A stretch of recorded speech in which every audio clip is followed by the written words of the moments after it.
بسم الله الرحمن الرحيم. الحمد لله الذي أنزل على عبده الكتاب ولم يجعل له عوجا قيما لينذر بأسا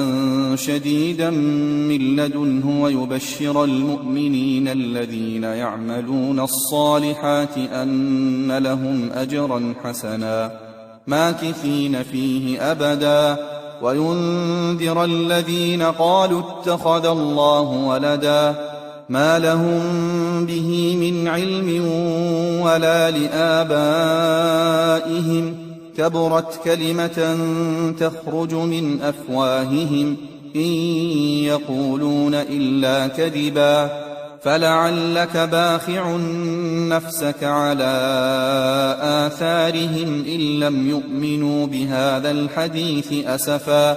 إنا جعلنا ما على الأرض زينة لها لنبلوهم أيهم أحسن عملا وإنا لجاعلون ما عليها صعيدا جرزا أم حسبت أن أصحاب الكهف والرقيم كانوا من آياتنا عجبا إذ أوى الفتية إلى الكهف فقالوا ربنا آتنا من لدنك رحمة وهيئ لنا من أمرنا رشدا فضربنا على آذانهم في الكهف سنين عددا ثم بعثناهم لنعلم أي الحزبين أحصى لما لبثوا أمدا نحن نقص عليك نبأهم بالحق إنهم فتية آمنوا بربهم وزدناهم هدى وربطنا على قلوبهم إذ قاموا فقالوا ربنا رب السماوات والأرض لن ندعو من دونه إلها لقد قلنا إذا شططا هؤلاء قومنا اتخذوا من دونه آلهة لولا يأتون عليهم بسلطان بين فمن أظلم ممن افترى على الله كذبا وإذ اعتزلتموهم وما يعبدون إلا الله فأووا إلى الكهف ينشر لكم ربكم من رحمته ويهيئ لكم من أمركم مرفقا وترى الشمس إذا طلعت تزاور عن كهفهم ذات اليمين وإذا غربت تقرضهم ذات الشمال وهم في فجوة منه ذلك من آيات الله من يهد الله فهو المهتد ومن يضلل فلن تجد له وليا مرشدا وتحسبهم أيقاظا وهم رقود ونقلبهم ذات اليمين وذات الشمال وكلبهم باسط ذراعيه بالوصيد لو اطلعت عليهم لوليت منهم فرارا ولملئت منهم رعبا وكذلك بعثناهم ليتساءلوا بينهم قال قائل منهم كم لبثتم قالوا لبثنا يوما أو بعض يوم قالوا ربكم أعلم بما لبثتم فابعثوا أحدكم بورقكم هذه إلى المدينة فلينظر أيها أزكى طعاما فليأتكم برزق منه وليتلطف ولا يشعرن بكم أحدا إنهم إن يظهروا عليكم يرجموكم أو يعيدوكم في ملتهم ولن تفلحوا إذا أبدا وكذلك أعثرنا عليهم ليعلموا أن وعد الله حق وأن الساعة لا ريب فيها إذ يتنازعون بينهم أمرهم فقالوا ابنوا عليهم بنيانا ربهم أعلم بهم قال الذين غلبوا على أمرهم لنتخذن عليهم مسجدا سيقولون 3 رابعهم كلبهم ويقولون 5 سادسهم كلبهم رجما بالغيب ويقولون 7 وثامنهم كلبهم قل ربي أعلم بعدتهم ما يعلمهم إلا قليل فلا تمار فيهم إلا مراء ظاهرا ولا تستفت فيهم منهم أحدا ولا تقولن لشيء إني فاعل ذلك غدا إلا أن يشاء الله واذكر ربك إذا نسيت وقل عسى أن يهديني ربي لأقرب من هذا رشدا ولبثوا في كهفهم 300 سنين وازدادوا 9 قل الله أعلم بما لبثوا له غيب السماوات والأرض أبصر به وأسمع ما لهم من دونه من ولي ولا يشرك في حكمه أحدا واتل ما أوحي إليك من كتاب ربك لا مبدل لكلماته ولن تجد من دونه ملتحدا واصبر نفسك مع الذين يدعون ربهم بالغداة والعشي يريدون وجهه ولا تعد عيناك عنهم تريد زينة الحياة الدنيا ولا تطع من أغفلنا قلبه عن ذكرنا واتبع هواه وكان أمره فرطا وقل الحق من ربكم فمن شاء فليؤمن ومن شاء فليكفر إنا أعتدنا للظالمين نارا أحاط بهم سرادقها وإن يستغيثوا يغاثوا بماء كالمهل يشوي الوجوه بئس الشراب وساءت مرتفقا إن الذين آمنوا وعملوا الصالحات إنا لا نضيع أجر من أحسن عملا أولئك لهم جنات عدن تجري من تحتهم الأنهار يحلون فيها من أساور من ذهب ويلبسون ثيابا خضرا من سندس واستبرق متكئين فيها على الأرائك نعم الثواب وحسنت مرتفقا واضرب لهم مثل الرجلين جعلنا لأحدهما جنتين من أعناب وحففناهما بنخل وجعلنا بينهما زرعا كلتا الجنتين آتت أكلها ولم تظلم منه شيئا وفجرنا خلالهما نهرا وكان له ثمر فقال لصاحبه وهو يحاوره أنا أكثر منك مالا وأعز نفرا ودخل جنته وهو ظالم لنفسه قال ما أظن أن تبيد هذه أبدا وما أظن الساعة قائمة ولئن رددت إلى ربي لأجدن خيرا منها منقلبا قال له صاحبه وهو يحاوره أكفرت بالذي خلقك من تراب ثم من نطفة ثم سواك رجلا لكن هو الله ربي ولا أشرك بربي أحدا ولولا إذ دخلت جنتك قلت ما شاء الله لا قوة إلا بالله إن ترني أنا أقل منك مالا وولدا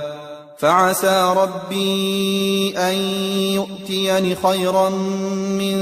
جنتك ويرسل عليها حسبانا من السماء فتصبح صعيدا زلقا أو يصبح ماؤها غورا فلن تستطيع له طلبا وأحيط بثمره فأصبح يقلب كفيه على ما أنفق فيها وهي خاوية على عروشها ويقول يا ليتني لم أشرك بربي أحدا ولم تكن له فئة ينصرونه من دون الله وما كان منتصرا هنالك الولاية لله الحق هو خير ثوابا وخير عقبا واضرب لهم مثل الحياة الدنيا كماء إن أنزلناه من السماء فاختلط به نبات الأرض فأصبح هشيما تذروه الرياح وكان الله على كل شيء مقتدرا المال والبنون زينة الحياة الدنيا والباقيات الصالحات خير عند ربك ثوابا وخير أملا ويوم نسير الجبال وترى الأرض بارزة وحشرناهم فلم نغادر منهم أحدا وعرضوا على ربك صفا لقد جئتمونا كما خلقناكم أول مرة بل زعمتم أن لن نجعل لكم موعدا ووضع الكتاب فترى المجرمين مشفقين مما فيه ويقولون يا ويلتنا ما لهذا الكتاب لا يغادر صغيرة ولا كبيرة إلا أحصاها ووجدوا ما عملوا حاضرا ولا يظلم ربك أحدا وإذ قلنا للملائكة اسجدوا لآدم فسجدوا إلا إبليس كان من الجن ففسق عن أمر ربه أفتتخذونه وذريته أولياء من دوني وهم لكم عدو بئس للظالمين بدلا ما أشهدتهم خلق السماوات والأرض ولا خلق أنفسهم وما كنت متخذ المضلين عضدا ويوم يقول نادوا شركائي الذين زعمتم فدعوهم فلم يستجيبوا لهم وجعلنا بينهم موبقا ورأى المجرمون النار فظنوا أنهم مواقعوها ولم يجدوا عنها مصرفا ولقد صرفنا في هذا القرآن للناس من كل مثل وكان الإنسان أكثر شيء جدلا وما منع الناس أن يؤمنوا إذ جاءهم الهدى ويستغفروا ربهم إلا أن تأتيهم سنة الأولين أو يأتيهم العذاب قبلا وما نرسل المرسلين إلا مبشرين ومنذرين ويجادل الذين كفروا بالباطل ليدحضوا به الحق واتخذوا آياتي وما أنذروا هزوا ومن أظلم ممن ذكر بآيات ربه فأعرض عنها ونسي ما قدمت يداه إنا جعلنا على قلوبهم أكنة أن يفقهوه وفي آذانهم وقرا وإن تدعهم إلى الهدى فلن يهتدوا إذًا أبدًا وربك الغفور ذو الرحمة لو يؤاخذهم بما كسبوا لعجل لهم العذاب بل لهم موعد لن يجدوا من دونه موئلا وتلك القرى أهلكناهم لما ظلموا وجعلنا لمهلكهم موعدا وإذ قال موسى لفتاه لا أبرح حتى أبلغ مجمع البحرين أو أمضي حقبا فلما بلغا مجمع بينهما نسيا حوتهما فاتخذ سبيله في البحر سربا فلما جاوزا قال لفتاه آتنا غداءنا لقد لقينا من سفرنا هذا نصبا قال أرأيت إذ أوينا إلى الصخرة فإني نسيت الحوت وما أنسانيه إلا الشيطان أن أذكره واتخذ سبيله في البحر عجبا قال ذلك ما كنا نبغ فارتدا على آثارهما قصصا فوجدا عبدا من عبادنا آتيناه رحمة من عندنا وعلمناه من لدنا علما قال له موسى هل أتبعك على أن تعلمني مما علمت رشدا قال إنك لن تستطيع معي صبرا وكيف تصبر على ما لم تحط به خبرا قال ستجدني إن شاء الله صابرا ولا أعصي لك أمرا قال فإن اتبعتني فلا تسألني عن شيء حتى أحدث لك منه ذكرا فانطلقا حتى إذا ركبا في السفينة خرقها قال أخرقتها لتغرق أهلها لقد جئت شيئا إمرا قال ألم أقل إنك لن تستطيع معي صبرا قال لا تؤاخذني بما نسيت ولا ترهقني من أمري عسرا فانطلقا حتى إذا لقيا غلاما فقتله قال أقتلت نفسا زكية بغير نفس لقد جئت شيئا نكرا قال ألم أقل لك إنك لن تستطيع معي صبرا قال إن سألتك عن شيء بعدها فلا تصاحبني قد بلغت من لدني عذرا فانطلقا حتى إذا أتيا أهل قرية استطعما أهلها فأبوا أن يضيفوهما فوجدا فيها جدارا يريد أن ينقض فأقامه قال لو شئت لاتخذت عليه أجرا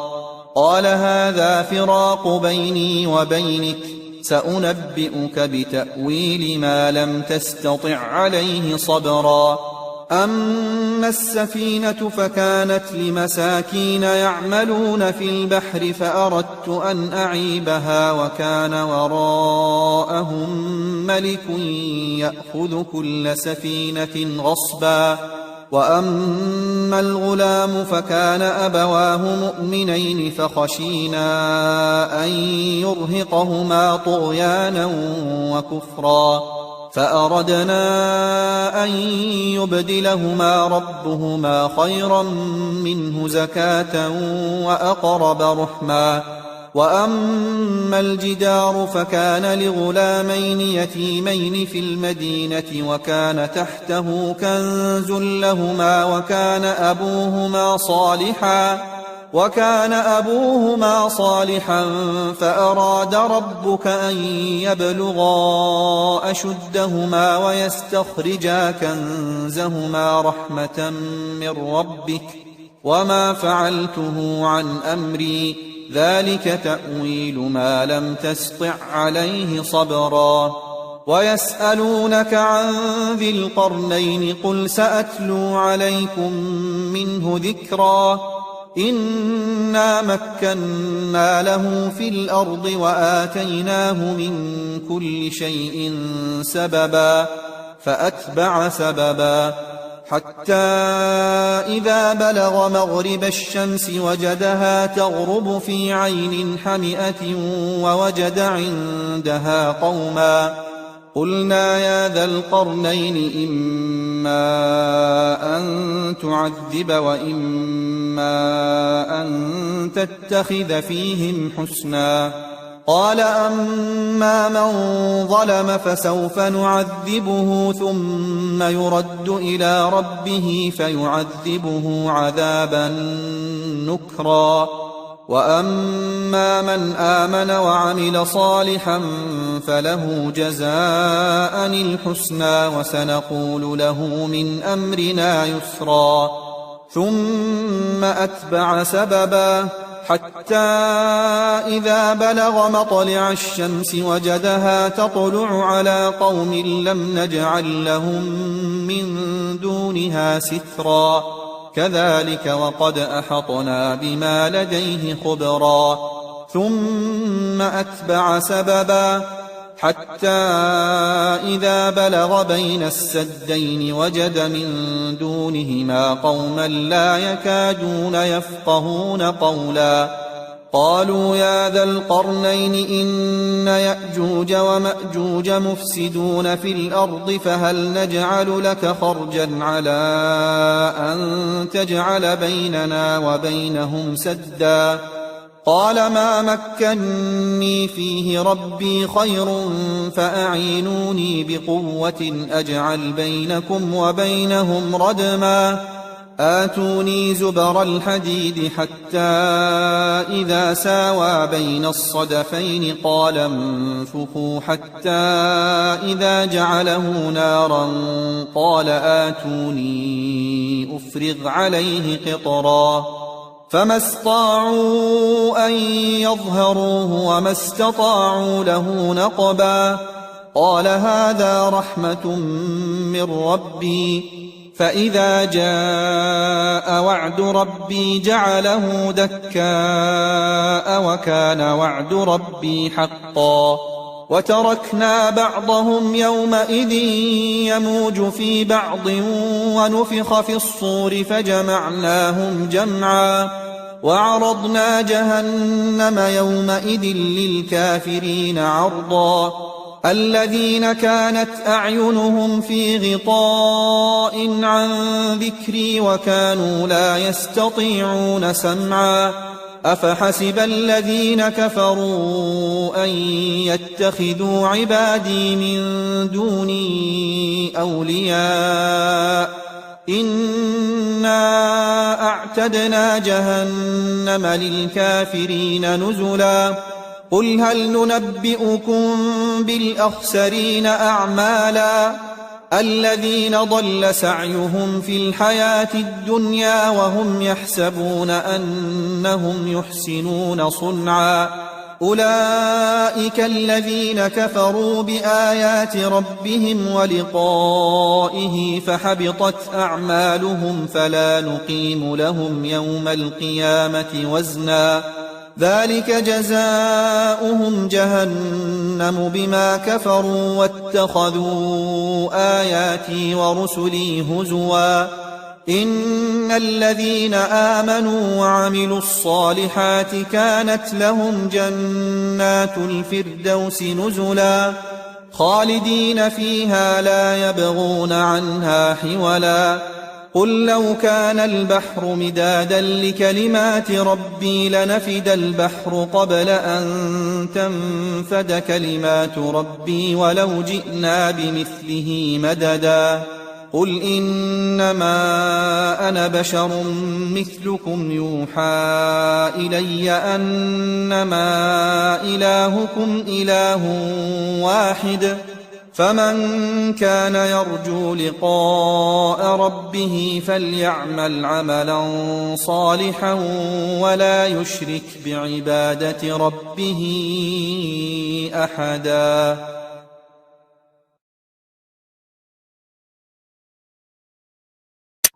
بسم الله الرحمن الرحيم. الحمد لله الذي أنزل على عبده الكتاب ولم يجعل له عوجا قيما لينذر بأسا شديدا من لدنه ويبشر المؤمنين الذين يعملون الصالحات أن لهم أجرا حسنا ماكثين فيه أبدا وينذر الذين قالوا اتخذ الله ولدا.